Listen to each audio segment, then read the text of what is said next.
Israel ও যুক্তরাষ্ট্রকে পাত্তা না দিয়ে প্রকাশ্যে ক্ষেপণাস্ত্র ছুড়ল কিম জং। ভিউয়ার্সগণ, কিম জং উন সম্পর্কে তো আশা করি আপনারা কম বেশ সকলেই জানেন। হ্যাঁ, কিম জং উন হচ্ছে উত্তর কোরিয়ার প্রেসিডেন্ট। হ্যাঁ, এবং উনি উত্তর কোরিয়ার সর্বোচ্চ নেতা। ওনার উপরে আর কেউ নেই। ঠিক আছে, উত্তর কোরিয়ার মধ্যে উনি সবকিছু, ওনার কথাতেই সবকিছু হয়। হ্যাঁ, উত্তর কোরিয়াকে তিনি এভাবে কন্ট্রোল করেন।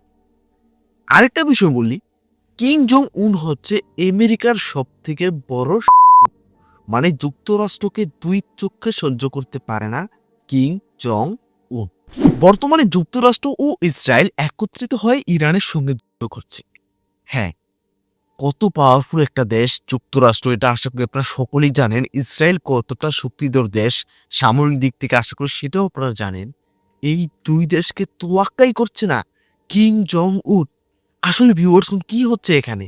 হ্যাঁ ভিউয়ার্সগণ, আজকে সেটাই জানবো। ভিউয়ার্সগণ, আজকে আমি ATN Bangla news YouTube channel নিবেদিত খুবই ইন্টারেস্টিং এবং খুবই গুরুত্বপূর্ণ একটা নিউজের উপর রিয়েকশন দিতে যাচ্ছি। আর ভিউয়ার্সগণ, আজকে আমি যে নিউজটার উপর রিয়েকশন দিতে যাচ্ছি, নিউজটার শিরোনামটা আমি আপনাদেরকে পড়ে শোনাচ্ছি।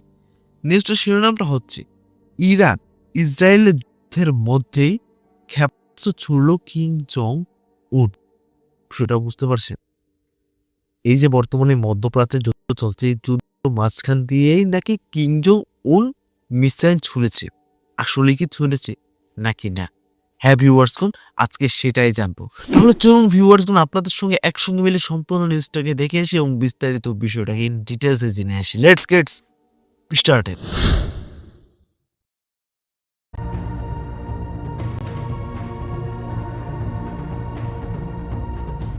ইরান ও ইসরায়েলের মধ্যে চলমান যুদ্ধ যেন কোনোভাবেই থামছে না।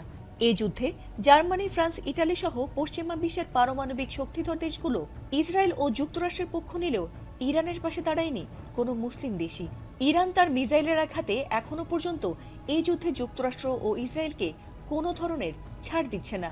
এক ইরানকে মোকাবেলা করতেই যখন ইসরায়েল ও যুক্তরাষ্ট্র দিশেহারা হয়ে পড়েছে, ঠিক তখনই ইরানের পক্ষ নিয়ে ক্ষেপণাস্ত্র ছুড়ল উত্তর কোরিয়ার প্রেসিডেন্ট কিম জং উন। ইসরায়েল ইরানে হামলা করার পর কোনো মুসলিম দেশ প্রতিক্রিয়া না দেখালেও তেহরানের পাশে দাঁড়ানোর ঘোষণা দিয়েছিলেন উত্তর কোরিয়ার প্রেসিডেন্ট কিম জং উন।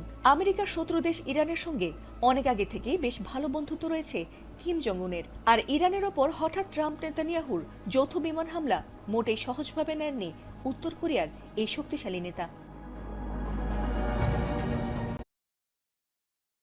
কিমের এই বিষয়টা আমার কাছে খুবই ভালো লাগে। হ্যাঁ, মানে ওর সাথে যার বন্ধুত্ব থাকবে, ঠিক আছে, ওই বন্ধুর পাশে ও একদম ছায়ার মতো থাকবে বিপদে আপদে। ঠিক আছে, আর এই বিষয়টা ওরা আমার কাছে খুব ভালো লাগে। হ্যাঁ, পুরো পৃথিবী ওকে যেভাবেই চিনুক বা যেভাবেই জানুক, ঠিক আছে, ওর নেচার সম্পর্কে, তবে বিপদের সময় যে খারাপ বন্ধুরাই পাশে থাকে সেটা কিম জং উনকে দেখলেই আপনি বুঝতে পারবেন। হ্যাঁ, এরকম বন্ধুই কিন্তু সকলের দরকার। আপনার যে মতামত এখনই কমেন্ট সেকশনে জানিয়ে যাবে। আপনার এরকম কোনো বন্ধু আছে কিনা অবশ্যই যদি থাকে তার নামটাও মেনশন করে যাবে। তাহলে চলুন বাকি অংশটা দেখে আসি। ইরানে ইসরায়েলের হামলার পর সবার আগে কিম জং উনই এই হামলার প্রতিবাদ জানিয়ে বলেছিলেন যে ইরানে এটি তাদের মোটেই কোনো সামরিক হামলা নয়, বরং তা অবৈধ আগ্রাসন। আমেরিকা ইসরায়েল বরাবরই অন্য দেশে অযথাই গ্যাংস্টারের মতো গুন্ডামি করে থাকেন। তবে খামেনিকে হত্যার পর যখন ইরান দখল করতে তারা মরিয়া হয়ে উঠেছে, ঠিক তখনই যেন তাদের বিরুদ্ধে হুঙ্কার দিলেন কিম জং উন। মধ্যপ্রাচ্যে চলমান যুদ্ধের মধ্যেই যুক্তরাষ্ট্র ও ইসরায়েলকে কোনো পাত্তা না দিয়েই নতুন একটি ডেস্ট্রয়ার জাহাজ থেকে পরীক্ষামূলকভাবে উত্তর কোরিয়া যে ক্রুজ ক্ষেপণাস্ত্র উৎক্ষেপণ করেছে, সেই ক্ষেপণাস্ত্র নিয়ে কিম জং উন জানিয়েছেন, পানির নিচে এবং পানির ওপর থেকে সমানতালে আঘাত করার মতো সক্ষমতা আমাদের নৌবাহিনীর আছে এবং আমাদের নৌবাহিনীকে পরমাণু অস্ত্রে সজ্জিত করার পরিকল্পনা ইতোমধ্যেই অনেক দূর অগ্রসর হয়েছে। এই ক্ষেপণাস্ত্র উৎক্ষেপণের মাধ্যমে যুক্তরাষ্ট্র ও ইসরায়েলকে কি বার্তা দিচ্ছেন কিম জং উন? কিমের এই সফল ক্ষেপণাস্ত্র পরীক্ষা রীতিমতো মাথা ব্যথা বাড়িয়েছে আমেরিকা, ইসরায়েল ও তাদের বন্ধু দেশগুলোর। কারণ নিজের দেশ এবং বন্ধু দেশ ছাড়া কাউকেই তোয়াক্কা করেন না উত্তর কোরিয়ার এই নেতা। বিশেষ করে আমেরিকা আর ইসরায়েলকে তো পাত্তাই দেন না তিনি। তবে কি এবার ইরানের পাশে দাঁড়িয়ে ট্রাম্পকে উচিত শিক্ষা দিতে চান পারমাণবিক শক্তিধর দেশের প্রেসিডেন্ট কিম জং উন?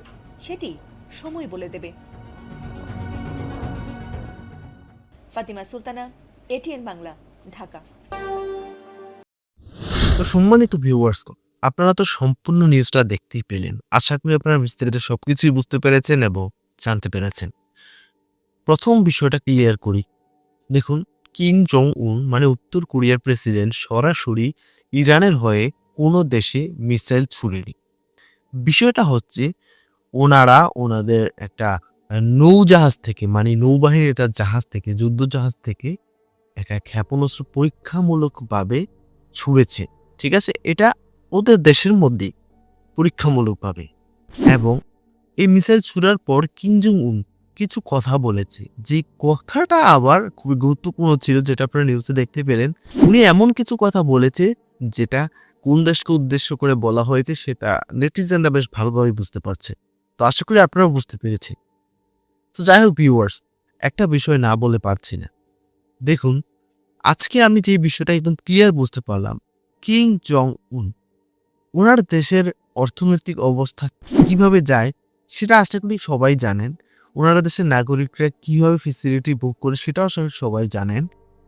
তিনি ওনার দেশের বেশিরভাগ টাকা খরচ করেন অস্ত্রের পেছনে।